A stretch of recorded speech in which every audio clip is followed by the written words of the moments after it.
Hey everybody, today I'm going to talk about something very serious, very dear and near to my heart. It's probably a little more personal than most people ever want to know, but hey, nobody ever talks about this. And that's a vasectomy. So I'm going to tell you how it went down. So anyway, wife and I got married and both of us decided we didn't want kids, so decided to make a trip to a doctor. Went into the doctor's office, was seen by a very lovely lady who just prepped me, and she just said like, hey, relax and chill out here and the doctor will be in.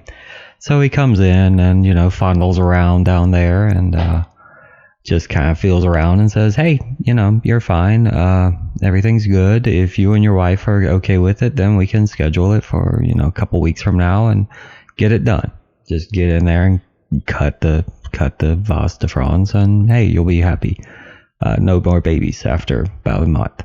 And I'm like, sure. And he gave me a pamphlet to read, and they sent the nurse back in and she talked a little bit and she told me how to prep. She basically said, hey, the day of, you just want to shave like everything around and make sure you have no hair on or around, the area.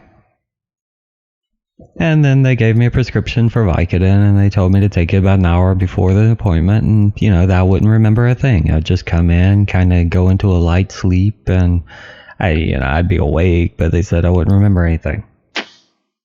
That was lie number one.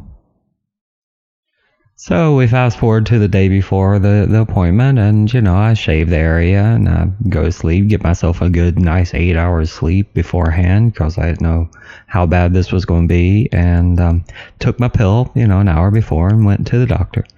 Had the wife drive me, and that was cool. And so I got in the doctor's office, and I remember the insanely gorgeous nurse came in, and she's like, hey, come on back, and we'll prep you for everything, and we'll get ready.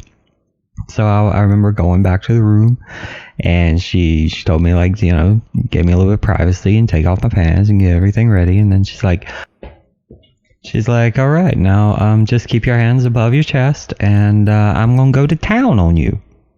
And my eyes, I kind of was like, oh, go to town on me? And, I thought maybe I'd have to pay a little something different for this, because go to town on me is a phrase that, it evokes some reactions. And and so she's like, no. I'm going to prep your area for iodine. So just hold your hands up and I'm going to go to town on you. And I'm like, bro, this is going to be a good day. Apparently the pill was kicking in, but my memory has not faded of it.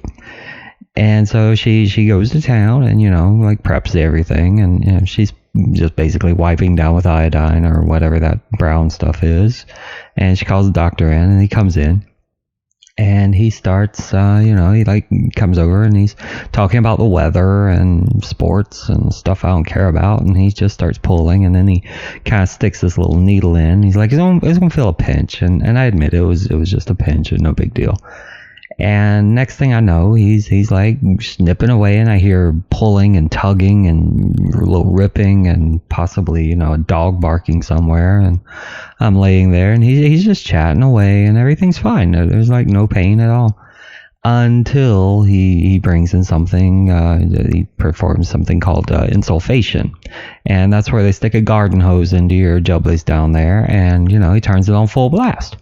And it feels like a vice just clamps around your right side and just squeezes down kind of hard.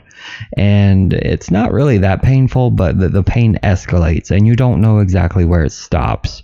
And if you've ever been kicked in the balls, you know how far that pain can go. And, if you ramp it up slowly, you get a little panicky because you don't really know where it stops. And all I felt was just this big squeeze, like a vice just clamping down on. And then suddenly, I heard over the intercom, paging Dr. Tyson, Dr. Michael Tyson, please come to the operating room. Dr. Tyson, Dr. Michael Tyson, you are needed in the operating room.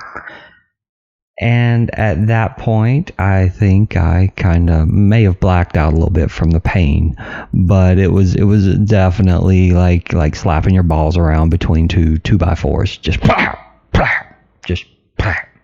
Yeah, just right between two 2x4s. And Yeah, and then suddenly everything kind of went blank and hazy, and that was good. I'm okay with that. All right.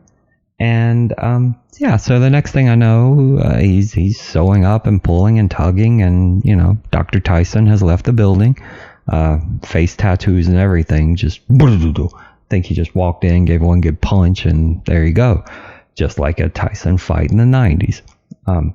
And then he starts on the second side. So starting on the other side, got to know what to expect this time, right?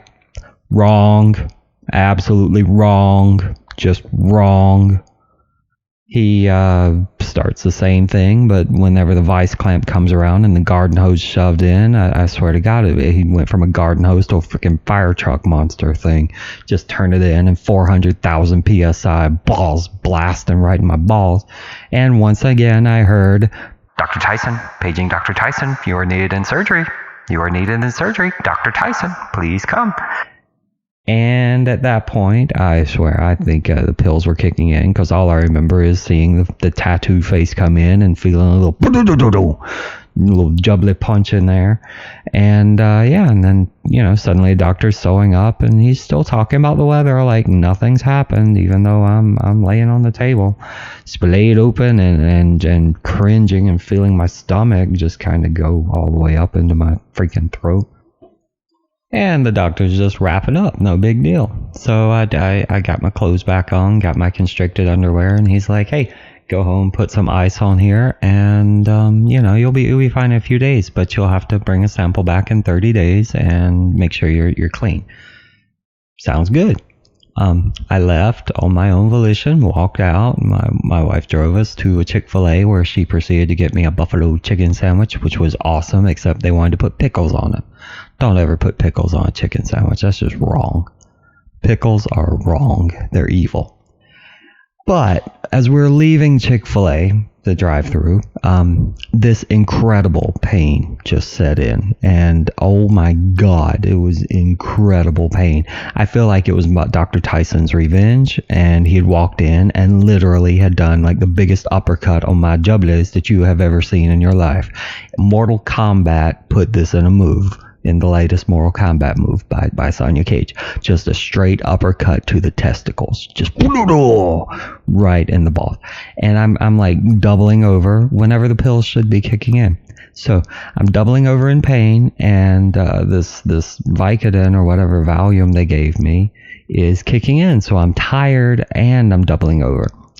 Wife drives me home, and I crawl in bed in the fetal position, get some ice, put it on my area downstairs, and next thing I know, I'm like passing out, just tired as all get out, with this pain, like Dr. Tyson is literally like just doing the speed bag on my jubbles, just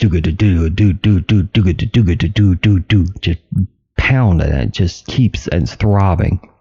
But that passes after several hours. Whenever the pill wears off, and that's all good. And so fast forward a few days, and it's like, hey, things are starting to be good. There was no blood in the emissions, so to speak, so I felt good about that. And there's nothing really gross. It was just kind of like no big deal. And 30 days later, I go back in and got a clean bill. And yeah, since then, no pregnancies or no pregnancy scares, and it's something I highly recommend.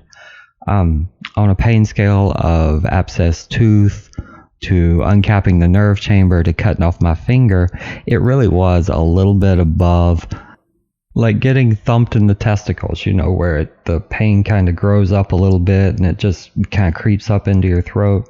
Yeah, like that.